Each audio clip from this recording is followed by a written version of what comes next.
How we doing? Welcome to the show, IB Nation Sports Talk up and running once again, along with Jesse Stiers, Sean Stiers. Glad to have you with us here today. How are you tonight, Jess?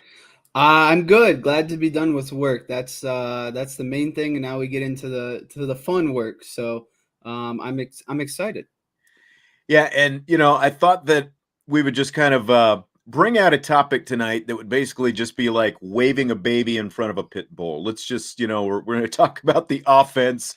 Have we seen the best of the offense? Have we seen the worst of the offense this season? What exactly have we seen so far? We're going to get into that. We've got a lot of that. Of course, we've got rapid fire coming up later. You ready to light this candlestick and just take off with this, or what do you want to do? Yeah, I'm ready to go. I hope the people are ready because we're gonna hit the ground running pretty quick here. So yeah, I'm definitely ready. I'm hoping that everyone else is kind of ready for how we've decided to approach this. We are not Marshall says the stock market is like the Reese offense. Sell, sell, sell. Hoo hee. Yeah. So, well, we're going to get into it. And Salty's telling you to take it down a notch. Already too much enthusiasm over there. Hit that like button if you would, rate, review, subscribe, all that great stuff. We've got, I don't want to get like two numbers heavy, but we do have numbers we're going to get into. Let's just start with some of the national rankings with the offense right now. We've seen it, we know what it looks like, but they're ranked 77th in total offense, 47th in rushing offense, 101st in passing offense, 62nd in pass efficiency offense, which is basically as close to the middle of a little upper half of the country right now. 62nd. You got 131 teams. 84th in red zone offense and 81st in scoring. So rushing offense and what was it? Pass efficiency offense. They rank in the top half of the nation in that. Everything else in the bottom half. So those are just some of your numbers to get you started on this Notre Dame offense. It's not good right now. It's inconsistent at best. What, like, if I were telling you, like, if we were doing a rapid fire question, Jesse, and I told you come up with the word that best describes Notre Dame's offense right now, what would the word be for you?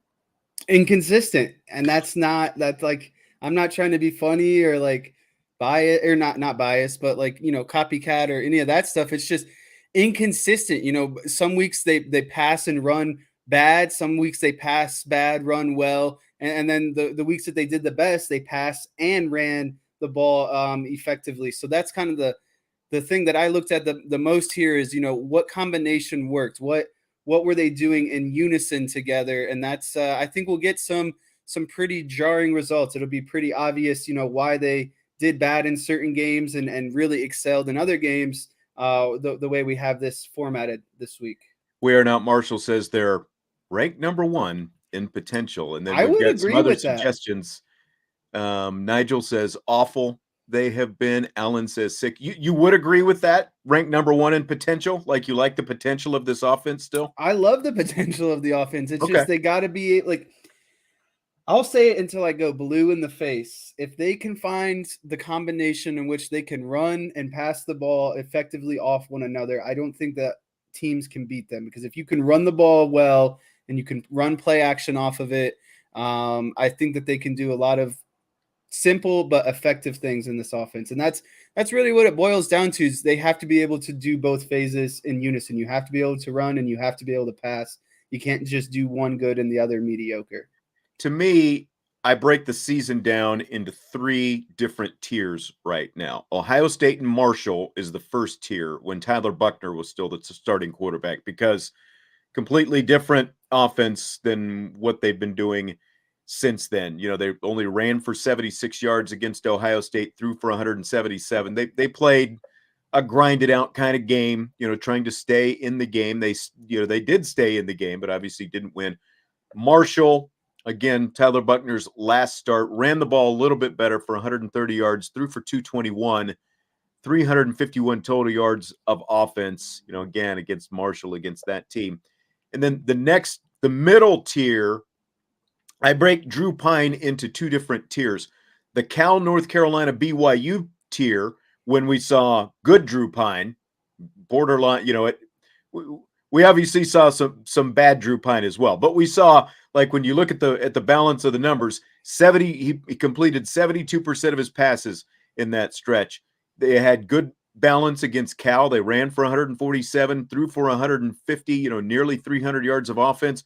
It gets better the next week against North Carolina when they run for 287, throw for 289. I mean, you talk about balance, 576 yards of offense.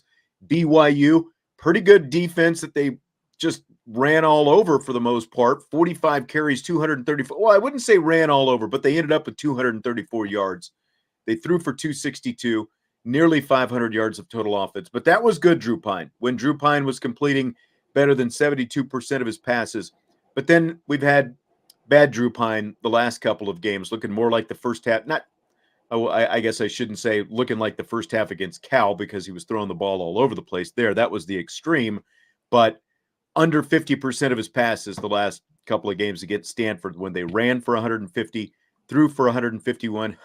Actually, some balance there as well. And then UNLV, the rushing numbers at least tick up to 223 yards. Again, they threw for 205. But again, Drew Pine was very inconsistent with his passing in that game. So you look at those games, Jess, 7 different games that I gave you right there. And, you think about where Drew Pine is right now, the current state of the offensive line, all the other factors. Is there one of those games you look at and think it won't get any worse than that this season? So for me, I largely think that Notre Dame's first 2 games of the year were their worst 2 games. I know Stanford looks bad, but if you look at the numbers against Cal or if you look at the numbers in the Cal and Stanford game, they're very, very eerily similar.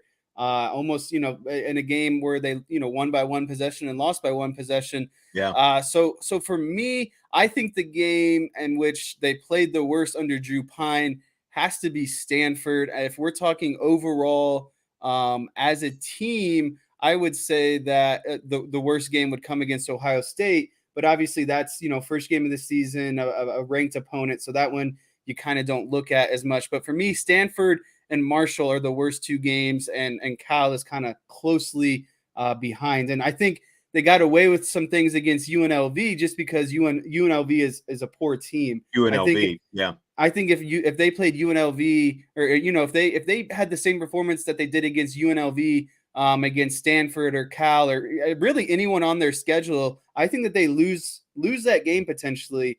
I think Drew Pine got away with playing a bad opponent because he really didn't have that great of numbers compared to the rest of the team that day. Yeah.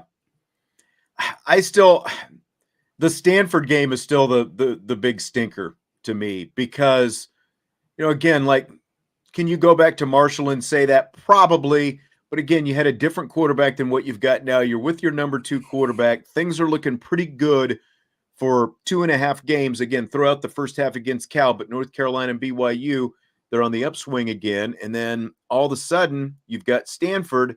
Where did that come from? Horrible defense. They can't do anything against a horrible defense. They only scored 14 points against that defense. And Jared agrees. He says, I think we've already seen them at their worst. 14 points against Stanford doesn't get much worse than that. Good news is you can only get better. And I do agree with that. So my vote goes into Stanford. I see what you're saying about, Marshall, and even, again, they did what they did against UNLV because it was a vastly inferior opponent. At least Stanford had Power 5 bodies out there on the field that you were going against. And we've talked about play calling and game plan and all that different stuff. But what about the best? When you step back and look at those first 7 games again, is there one of them, like the peak performance you think we'll see from the offense, or is there another level for this offense to go to still? Like you were talking about, just a second ago. For me, I would say that the ideal their best games were the stretch against North Carolina, and BYU, and it's crazy because you look at the numbers and they were almost kind of replicas of each other, right? The numbers are very, very similar in that game. Pine threw for 289 on the dot against both teams. They ran again for 287 against North Carolina. and ran for 234 against BYU. So those games are almost mirror games for me. If you look at their overall average, they average 6.8 yards per play against North Carolina and BYU. So to me, that looks like a synchronized offense, right? They had 24 first downs against BYU, 35 against North Carolina, and their third down efficiency was very good in both of those games. So for me, North Carolina, that stretch of North Carolina and BYU is by far the best football that they've played this season, and it's really hard. And it really sucks because how do you go from North Carolina and BYU where you're getting some stripes, getting a couple W's, and then you go to a nice primetime game at home and you lose to Stanford after being on the road technically for two of your biggest games of the season so far. So that's what made the Stanford game hurt even worse, is it looked like there was a ton of momentum. Pine looked like he knew what he was doing, and then they just kind of took a crap against Stanford. So it's really hard to see the drop off between the BYU and the Stanford game because the numbers just don't look pretty. And again, we'll get into it a little bit more here in a second, but to me, it's just fundamentals of why weren't they doing more of this and kind of less of that type stuff. Yeah, you've got Jesse's got his typical spreadsheet numbers to throw up at us here in a minute, so we'll be getting to some of that. But I think it's the North Carolina game. Like I see what you're saying, piggybacking North Carolina and BYU together. To me, it's, and maybe you can kind of call them almost carbon copies, considering the game plan was still pretty similar. But at the time when they beat North Carolina, what were we doing? We're going, well, don't get so excited. That North Carolina defense is horrible. Well, Stanford's defense was horrible, and they scored 14 points against it. And since they gave up 44 points to Notre Dame, North Carolina's allowed 10 points to Virginia Tech, 24 points to Miami, 35 points to Duke. They haven't given up as many as Notre Dame scored in that game. And they've won all three of those games. They're 3-0 in the Atlantic Division. The next best teams are Duke and Georgia Tech. They're 2-2. And, we can talk about the ACC and how good or how bad it is. But, North Carolina might lose a couple of games, but I would think that they're probably the favorite to win the Atlantic Division and probably end up playing Clemson in the ACC championship game right now. So, sneeze about the offense and all that stuff, or, their defense and stuff all you want. But again, Notre Dame scored 45 points against them, and the last three teams have totaled 69, only 24 more points combined by three teams than Notre Dame scored in one game. So that to me is the most impressive, and I think that is the peak. When you look at some of the things that they were able to do, they're throwing to the running backs. You got a deep post to Lorenzo Styles for a touchdown that we still didn't get to see on TV. You got Michael Mayer's involvement. You had different levels of involvement in that game. And, oh, by the way, you also ran for 287 yards. So that to me is their peak performance, their best game offensively. I think that is the standard for them this season. And, based on who they're playing this year, I don't see it getting a whole lot better than that. Yeah, it's just it's, and I don't mean that in a bad way. I just mean that's the standard. Yeah, North Carolina has definitely, that's, you want the formula to success or formula to wins. If you're Notre Dame, just go look at what you did against North Carolina. I think if you could carbon copy that for all your remaining games, at least you're putting yourself in the best situation or best scenario to win. And that's why I say this team is so inconsistent and why I think that they have so much potential. Because if they can play like they played against North Carolina, Syracuse is going to have a hard time beating them. Clemson's going to have a hard time beating them. And USC is going to have a hard time beating them. So it's just a matter of what we're going to get offensively on that day. And again, I think that if we look at these North Carolina and BYU numbers, if they replicate kind of the game plan for what they did in these games, I truly believe that they can have the success going forward and really finish off the season how they want to. You want to put your numbers up here on the screen? Should we throw it up? I'm itching. I'm itching to do it. All right, let's do it. So Jesse's got his numbers. There you go. Diorama, whatever it is. I don't know what you call it. Yeah. So what I did here, and this is kind of the trends that I was looking at when looking at per game. Obviously, red is bad, and that's the passing attack. Here's the rushing attack. And Green's going to be good. So if you could see Green, double Green, that's a good offensive output, and that's what North Carolina and BYU were. And for me, the formula for success, or the thing that I looked at the most between Notre Dame, BYU, and Stanford is if you look at these attempts, right? They attempted 51 run plays and 45 run plays against BYU and North Carolina, respectively. And then they drop off to just 34 attempts against Stanford. Right. They bring that number back up to 47 against UNLV, and they have success. So, I think going forward that their minimum should be 40 attempts for running the ball per game. I think that has to be the standard going forward. And you could see kind of, what the success that they have when they run the ball efficiently, 5.6 per game, 5.2 per game. Against UNLV, 4.7. Yeah, the average against Stanford is good. They just didn't run it enough considering how bad that defensive line really was. I think that has to be, taking more advantage of the situation in some respects. And the Stanford run numbers got skewed a little bit by the longer run, like the long run by Audric Estime, Logan Diggs' longer run, and I think Chris Tyree had a little bit longer one as well. I think I remember if you took those three out, you're closer to around 3 yards per carry. The three longest runs that they had that really weren't indicative of how most of the night was going for them on the ground. To me, and I get what you're saying, but what also sets that up, where this team has excelled offensively and where Drew Pine has been able to get into a groove and, make those little layups, get into a rhythm. It's when they were throwing more to the running backs, because I go back again to that North Carolina game. Yeah, Audric Estime ran for 135 yards, but look at Logan Diggs.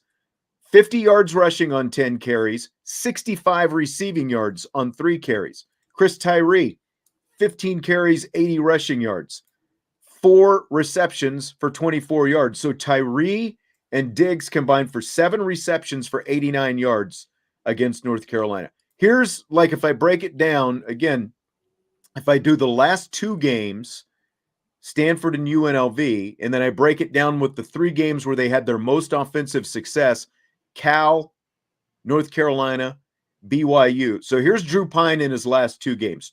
27 for 55, 356 yards, completing 49% of his passes. Okay. The 5 running backs total targets. Oh, no. The running backs have 5 total targets. I read my note wrong. Running backs have 5 total targets in those 2 games. 2 catches for 15 yards combined against Stanford and UNLV. The wide receivers, 14 catches for an average of 7 catches per game and about 66 yards per game by the wide receivers. Okay, so that's the last 2 games where the offense has sputtered. You go the 3 previous games, Cal, North Carolina, BYU. Pine is completing 74% in those games, passing for 233 yards per game. The running backs in that 3-game stretch, 17 total receptions for 188 yards. Mayer, 20 catches for 216 yards. He had just 2 for 10 against Cal, but that's combined in those 3 games. And the receivers' average went up to 8 receptions for 95 yards on average. So when the running backs are involved, one, of course, Drew Pine, because the passes are shorter, Drew Pine's completion percentage comes up. You're moving the sticks more. He's in a better rhythm. And everybody else is getting involved as well, because there are different levels that have to be defended in the passing game. And so I agree with you when you say that running the ball, they've got to get back to that. But they also need to get back to throwing the ball to the running backs, because, again, when you look at that 3-game stretch, they were doing so much of that. And they've had 5 total targets to the running backs in the passing game the last 2 games. Yeah, and just to piggyback off what you're saying, you can see these, completion percentages of 74%, 71%, 79%, and that's largely because of what you're talking about. He's getting these completions out to the running backs, and they're just high efficiency passes, right? But then when you come over here to Stanford, 48 completion percentage, 50% completion percentage against UNLV, and when you're not targeting the running backs or getting these easy passes, it's a direct correlation to these bad passing performances, right? Like these are very bad passing performances for Yeah, Drew they are. Pine after a Not even stretch any debate there. after a stretch of just really good ones, right? 74%, 71%, 79%. Your offense, your rushing and passing attack are almost similar in these games in which you're getting wins. So I just don't understand the disconnect between kind of, like I said earlier, between the UNC, North Carolina, BYU, and Stanford stretch, what the fall off was and why they stopped going away from the things that worked best for them, and that's, two running back sets, passing the ball out to your wide receivers, screen plays to your running backs, short routes to your running backs, stuff like that. It just really felt like, against Stanford, they worked against themselves in a lot of situations. I And, agree. and another big thing to look at too, against North Carolina, they were 8 of 14 on third down. Against BYU, they're 11 of 16 on third down. And then you go over to Stanford and you're 3 of 12. What that tells me is against North Carolina and BYU is they got favorable third down matchups for their offense. And what I mean by that is like 3rd and 4, 3rd and 3, 3rd and 5. But against Stanford, they got off schedule and got in long third down situations. And that's not what this offense is built to do. They're built for the short kind of run plays and then the short screen plays and setting up a nice and manageable third down for their quarterback. And that really shows, like between the BYU and the Stanford game, just the disconnect of getting their offense out of rhythm and not doing the things that had worked for them in the prior 2 weeks when we really saw them rolling. Like, I really thought that they turned a corner after playing North Carolina and BYU. I did too. And now there's a big drop off in these last 2 games, especially in the passing attack. The running was better against UNLV, obviously, but it's an inferior opponent. What we really should be concerned about are these Pine numbers against a really bad UNLV defense. Well, what do you think? Like, how big a red flag is that to you? Like, I guess what I'm saying, not how big a red flag. Are we seeing the real Drew Pine now? Like these last 2 games, has Drew Pine reverted to what he really is? He was a 50% passer in the 2 games he got to play last year. After the horrendous start against Cal, all of a sudden it's like boom, boom, boom. He's completing all these passes. Again, I still think that the fact that you're taking away these short little layups for him to the running backs play a big part of that. Like you look at what Salty is saying, it seems to me Pine plays best when he's confident, making the throws he wants to make, worse when he's having to overprocess things and throw against his will. And again, they've only targeted the running backs 5 times in the last 2 games. They completed 7 passes, not just targets, but 7 to the running backs in that win over North Carolina. And then you look at, again, Cal and Stanford and UNLV, 5 targets combined. It's like you've taken away options for him to go to because, they're not even showing those looks a lot. It's really bizarre to me. Yeah, it feels, Drew Pine isn't the best passing quarterback. Like, he's not a pocket passing quarterback. Everyone knows that. Tommy Reese knows that. That's just common fact. So what do you do to try to negate those things? You give your quarterback a good running attack. You give your quarterback short, easy passes to build off of. And that's what we didn't, that's what we saw a lot of against North Carolina and BYU's. A lot of the stuff that, you and I kind of talked about diagramming on here with your 2-back stuff of getting, kind of taking advantage of linebackers in space, getting those favorable matchups. And it seems like that's the stuff you want to get into if you have a quarterback who isn't a great passer. So you help him out by giving shorter plays. You help him out by, the play action stuff. So the safeties and linebackers get sucked up a little bit. So for me, I really don't understand why the game plan shifted so much between BYU and Stanford when you clearly had a recipe for success the last 2 games. Why weren't they building off of those things and making life a little bit easier for Drew Pine rather than asking him to kind of do more than what I think he's potentially capable of? And that's not an insult to Drew Pine. That's just developing your offense around what you got. And what they got is an average quarterback, an elite running back trio, an elite tight end, and some up and coming wide receivers. So to me, you have to do things to help out your quarterback as much as possible, and that includes short routes to your wide receivers, screens to your running backs, short passes to your running backs out of the backfield, and that's what's going to help them. we didn't even see any of those wheel routes that worked against North Carolina Exactly. and BYU. Just Let me ask you this, because simple plays that can build off of each other. I floated this out there last night, and I don't know, again, it's just like something that crossed my mind. I don't know how serious I take it myself, but like, you've got this tougher stretch of games coming up. Like, do you think that they were trying to show something different these last two games, where they're not just doing that same stuff going into this tougher stretch with Syracuse, Clemson, and of course USC at the end of the season? No, because to me, you can't get cute. At the end of the day, it's No, about winning. you can't, but we've seen too much cute already this season beyond just these last couple games, right? Like, it's not beyond the realm of possibility that they would get too cute, is it? Or he would get too cute. No, because the consistent thing between BYU, UNC, Stanford, and UNLV is the pass attempts are there. Attempts against UNLV 28, attempts against Stanford 27, attempts against BYU 28, attempts against UNC 34. But that's just Well, largely because of North Carolina's bad secondary. But the same amount of passes are there. It's just what kind of passes are they? Are they just these simple, build confidence kind of nice routes that are tailor made for Drew Pine, or is it outside of the realm of what Drew Pine can necessarily handle as a quarterback? but the other part of this, now Drew Pine was the quarterback, of course, but what were we saying for two games, and when did the offense take off when this player was finally involved more in the game plan? Tyree in North Carolina. Chris Tyree. Well, it started with Cal, though, because remember, he had the touchdown catch against Cal.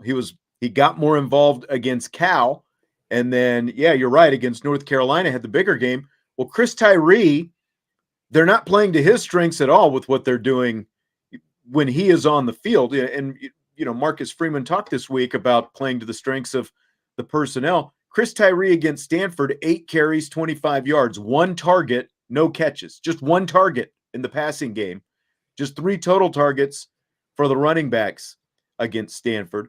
And then against UNLV, he carries the ball more, 10 for 43 yards. Now, part of that is because Andre Estime gets benched after carrying 3 times after he fumbled on his third carry, but 2 targets, no catches. So even when they're involving Chris Tyree these last 2 games, because of all the the wonderful 12 personnel and all that stuff, even when they're involving him, they're not playing to his strength. And really, what would have been a better formula, especially against Stanford, getting it outside the tackles on the perimeter rather than just pounding it between the tackles all the time. And I think that that's still the biggest head scratcher for all of us. Why they insist on, with all of them just running up the gut on all the time, but especially with Chris Tyree. Definitely, and that's something again that we've talked about in great length is utilizing your running backs with their best skills. And Tyree is an edge rusher, edge runner compared to someone like Estime. I think that hybrid between the two is obviously Diggs. I think he can get between the tackles, but also has perimeter success as well. But again, it's like, why, even if it's not Tyree, why is it not incorporating the running back somehow? Yes, Tyree is your best option, I think, for passing out of running backs, catching passes out of the backfield, but it wasn't even attempted with some of these other guys. So there's no effort to get these running backs involved more. And I've said it constantly. I think that that's the best thing that this offense has going. And when you can run the way that they do, and you can use 2-back personnel to fake a run and then flip a pass to your other running back, I just really don't see why you wouldn't want to do those things. And then the correlation is there. You see against North Carolina and BYU, when they do the things, they run more 2-back, they run, they pass, they make an effort to pass more to their running backs to get Pine going.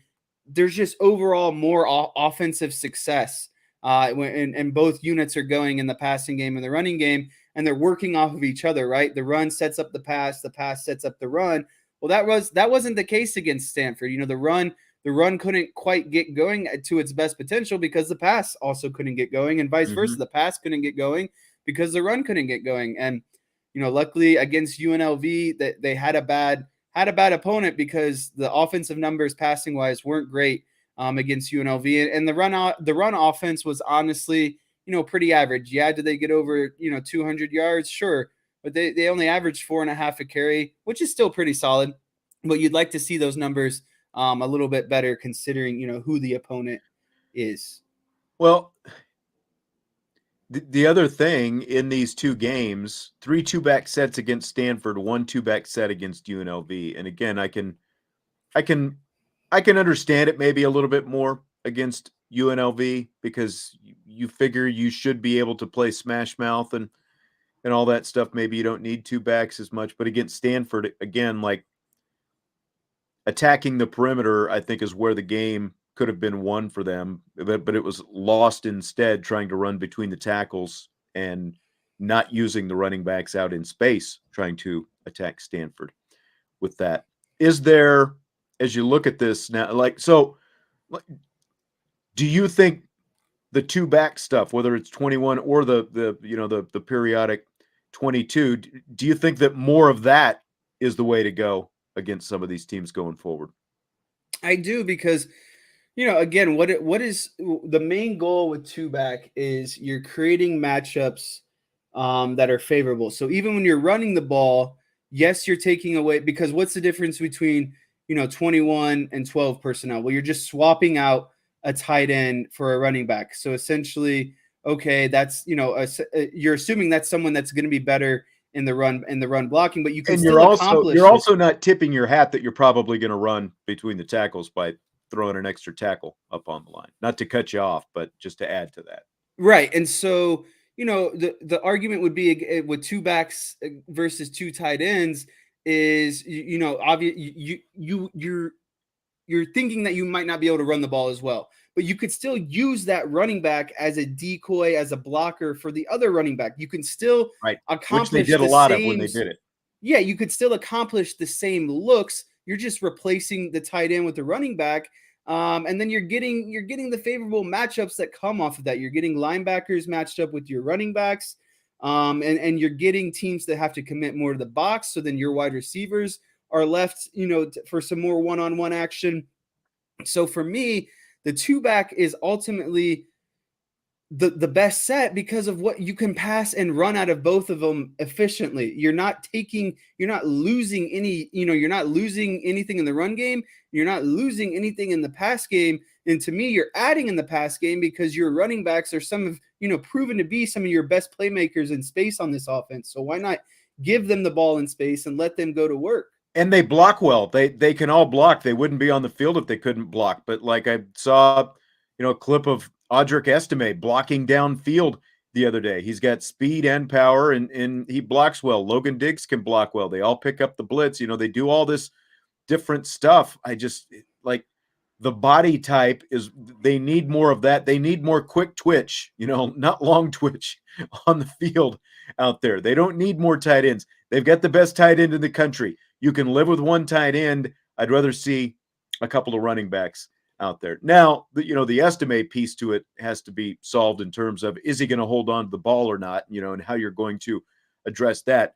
But at the very least, there are a lot of things that you can still do with him. And who knows if that's factored into, some of that, the decrease in the two backs over the last few games with the fact that he had a couple of fumbles. I don't know. They're having, it's kind of crazy. They're having fumbling problems ever since Kyle.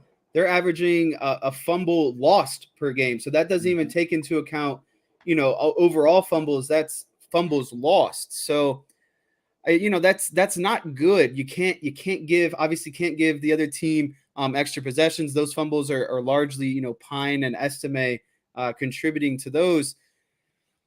But I really wish that we could see more. Like, why not just come out in the 21 personnel for the first couple of drives and just appease everyone, right? Like, that's the rumblings. People are getting tired of, the 12 personnel, the 13 personnel. And yeah, like you said, why take a more athletic, player off the field? I'm talking about a running back here, right? And go with a tight end when the whole point of the game, and especially against Stanford and USC, what wins you those games are athletes on athletes. And so what are we doing to get our athletes the best possible matchup and in space? And to me, that's running backs on linebackers and forcing them, to man up. And if that's the case, if you start beating them in man, well, what do you think they're going to do? They're going to switch to more of a zone concept, and that's when you start hammering the ball on the ground more. So Right. it should be a simple solution of run and pass, kind of playing off of each other, and just getting a feel for the moment and knowing, okay, well, we know based off of this we're accomplishing this, and now they're kind of doing these things to compensate for it. Okay, so how do we attack that? Their overcompensation.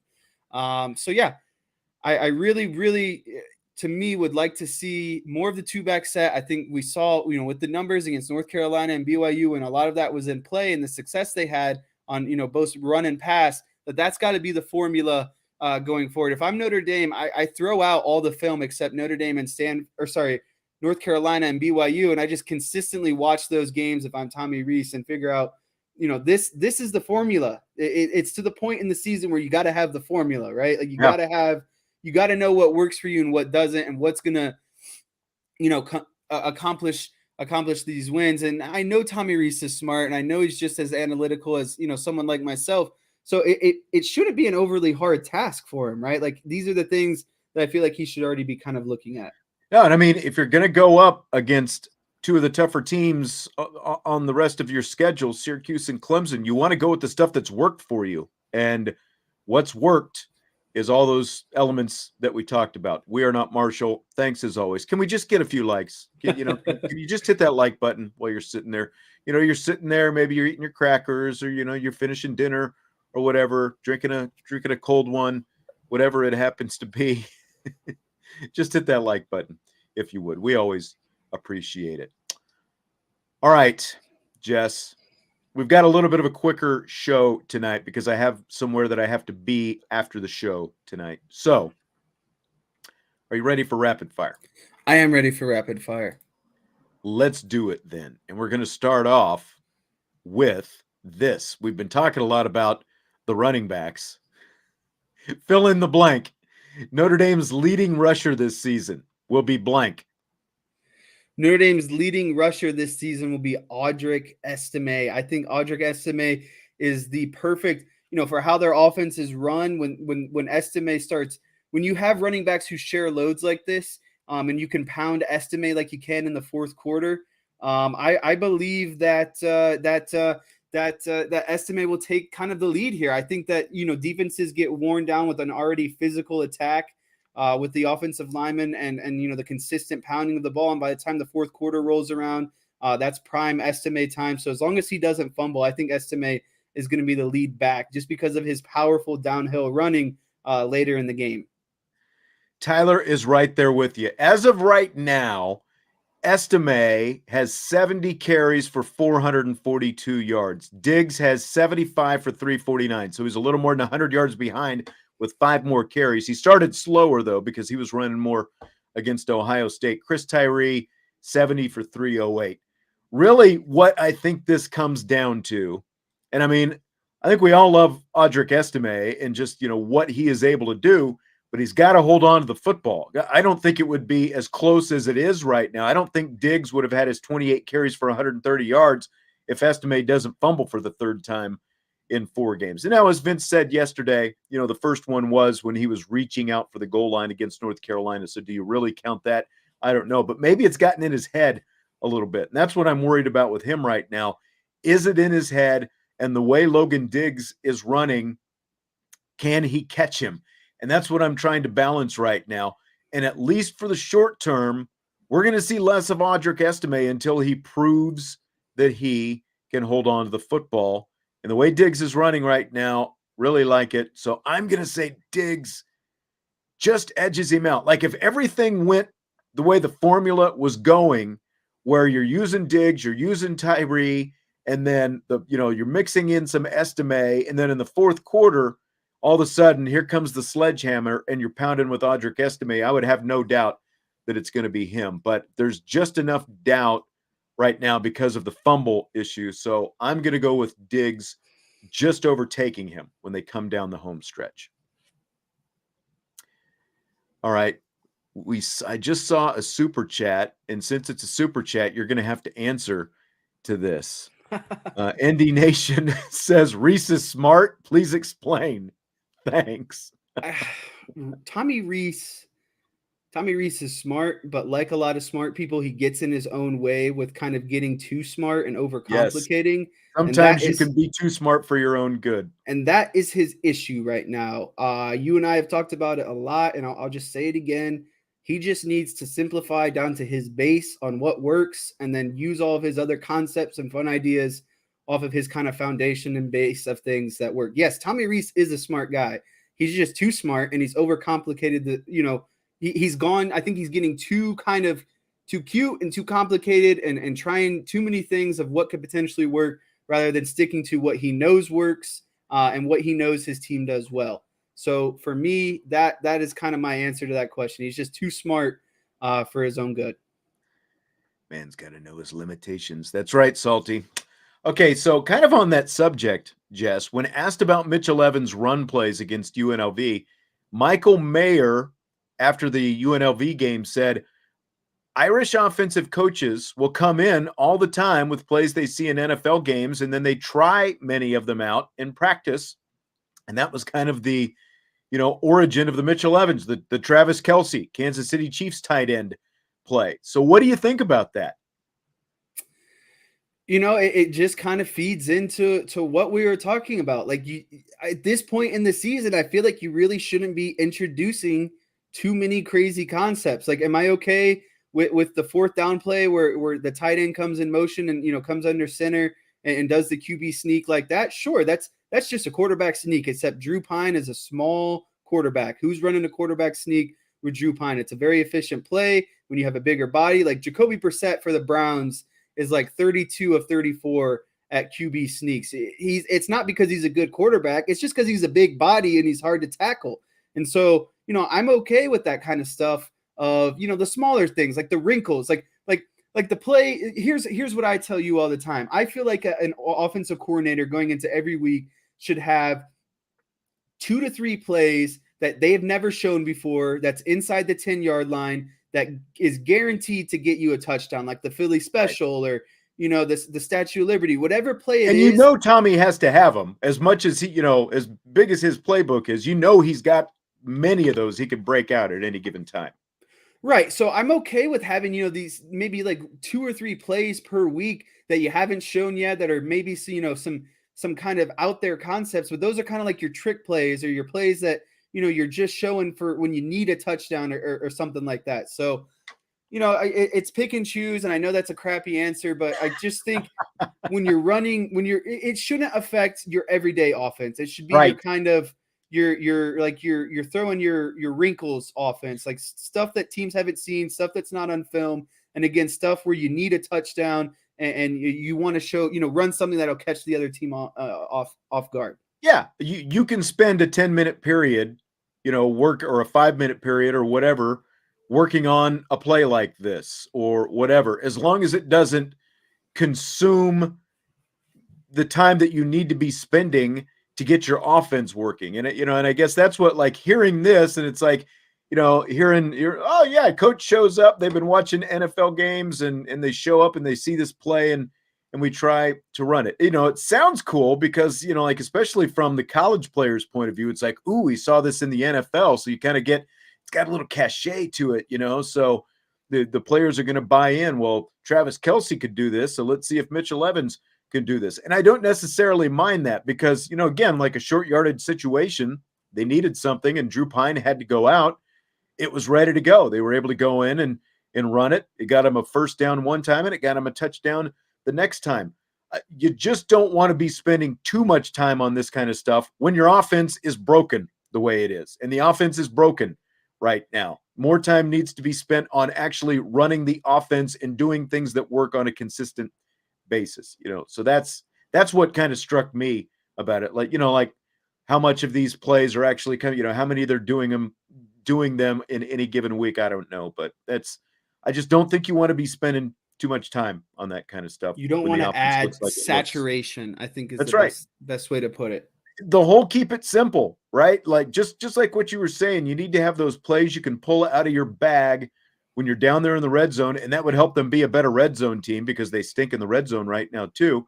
But you you need a solid base of plays. Like, what is your offense? Nobody knows the idea. Well, the identity they want for this offense is obviously power running football team, but that's not working right now. Not consistently, anyway. Right. All right. NBC has had an alum of the opposing team, as well as a Notre Dame alum, take part in their pregame, halftime, and postgame shows this season. So Saturday, it was former UNLV quarterback Kenny Mayne of ESPN fame on the broadcast. And, again, like whenever NBC has had the game, they've had someone from the other side. And maybe you've been able to watch a little bit of this more than me. I don't know how much of it you've seen. Do you buy or sell this opposing team angle to NBC's Notre Dame broadcast?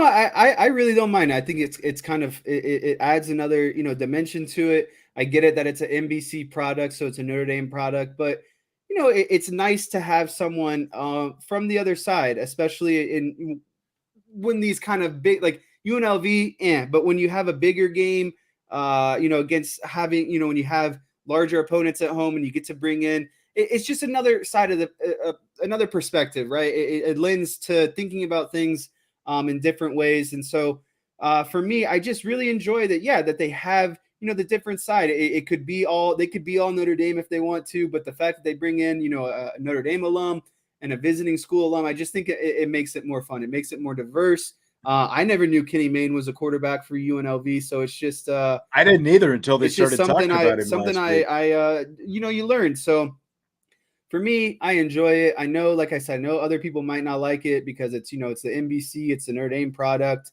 But yeah, it is better than having them in the booth, a la Breeze and what was the other one? Flutie. I didn't get to see any of the Kenny Mayne. And it's not even like it's a large segment. They just briefly kind of cut to it before the game. It's a very small kind of, pregame 5-minute at most segment. Oh, so We're Not Marshall says he was there with Randall Cunningham. I didn't realize that. But again, I didn't get to see the broadcast. But I guess the only thing, like I did see the BYU thing. And one, like that was when Manti Te'o was there, out there for the Shamrock series. One, I had no idea who the BYU guy was. And then they've got him out there in the post game, and it's like this guy from BYU and Manti and the regular reporter, and they're interviewing Michael Mayer out there. Well, what's the BYU guy going to say? He just it's like it just seemed that part of it seemed very awkward to me. I get what they're trying to do because, again, NBC has always had this thing to them, like to Notre Dame fans, it's supposed to be a Notre Dame broadcast for the most part. But to NBC, it's a national broadcast that happens to be Notre Dame. And they're trying to kind of play both sides of this, and they're working in the angle. Like Kenny Mayne has, he's a funny guy. So I'm sure that whatever he was doing, there was some entertainment value to it, at least to some extent. So I don't mind it. And I think it was Stymie who said, it's better than having them in the booth. Just what you were saying, Jess. Better than having these guys in the booth like Breeze or Flutie. And it's like, that's what always amazed me is the fact that not only are you not having a Notre Dame guy in the booth, you've got a Purdue guy and you've got a Boston College guy. And then Mayock is a Boston College guy, even though a lot of people, including myself, like Mayock. But, it's very odd the way they've gone about their business and putting these booths together over the years. And, I saw a whole lot of Jason Garrett bashing and Jack Collinsworth bashing over the weekend as well. Jack deserves it. I had some preconceived notions of what Jason Garrett would be, and I've been pleasantly surprised. I think he does a great job. He's very factual, informational. He's not overboard. I just really think Jason Garrett does a pretty solid job, and there's no bias. He just kind of tells you how it is. He tells you, what Notre Dame should be doing and the things that they do well. And he gets frustrated when they don't do them. And I think that's kind of everyone else. It's like he sees it week in and week out. And it's like, well, why aren't you doing the stuff that works for you? Yeah, I mean, I think, he's an Ivy League guy with an predominantly NFL background. And I agree with Stymie. What I have heard of Garrett, I think Jason Garrett does a really good job of explaining what's going on the field. I think being around Notre Dame, assuming he keeps doing this for a few more years, he'll get better with familiarity and some of the things that he's talking about regarding Notre Dame specifically. But the only thing I don't want to hear about from Jason Garrett, because again, like X and O, why a play failed, why it succeeded, the X and O's of the plays.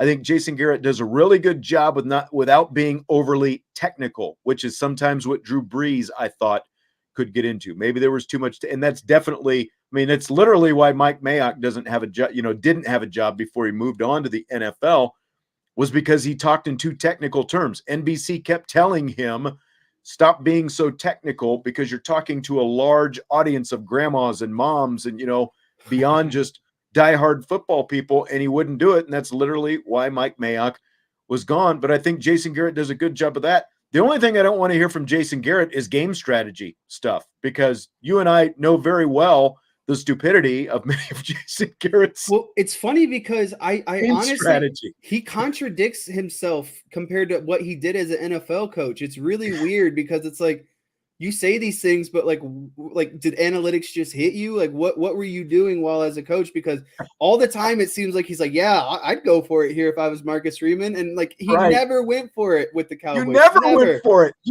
Jason Garrett was famous for, okay, we start at our own 20.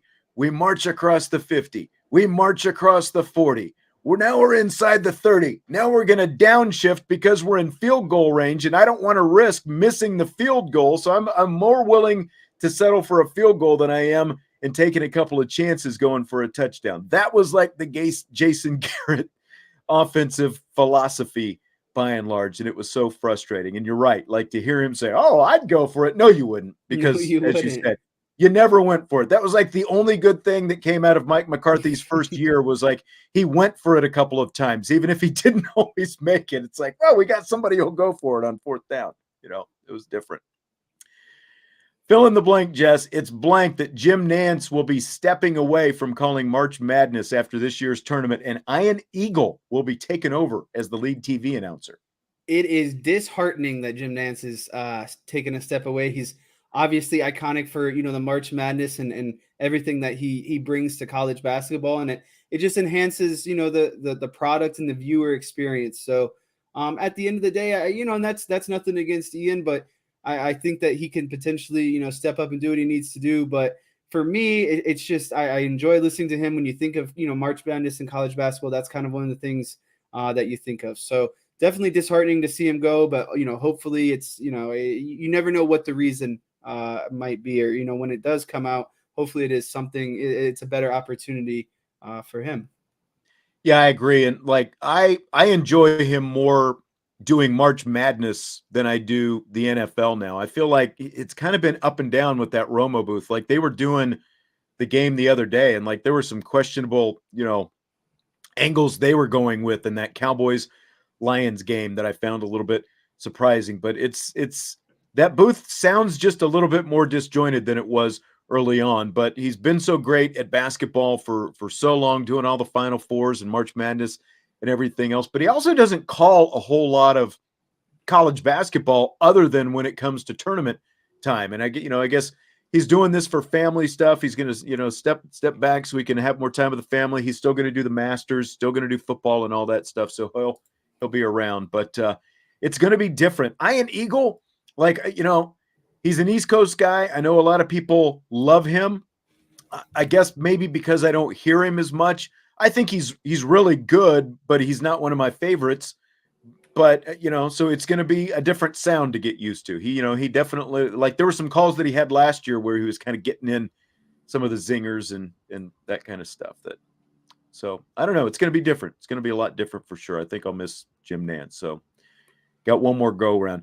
D Hawk was commenting on Jason Garrett, says he doesn't know what targeting is, and that's what I heard. Like he was saying, accurate comment by D Hawk. He was saying that the Drew Pine thing was not targeting, I guess, right? Mm-hmm. Which is shocking to me. Again, having just watching the replays, and he says he has no clue who the players are or what they've done. He does understand plays and strategy. D-Hawk says Jack worked as a sideline guy, but play-by-play struggles. Not much play-by-play experience at all. Derek wants to hire Dan Orlovsky. That might take a lot of money to do that. I mean, NBC is going to have to hire some more play-by-play and analysts here when they start adding these Big Ten games anyway. So I'll be curious to see how they, kind of what directions they go with that. They're going to have to add a stable of some more people. Both the NLCS and the ALCS just concluded Sunday. World Series isn't going to start, though, until Friday.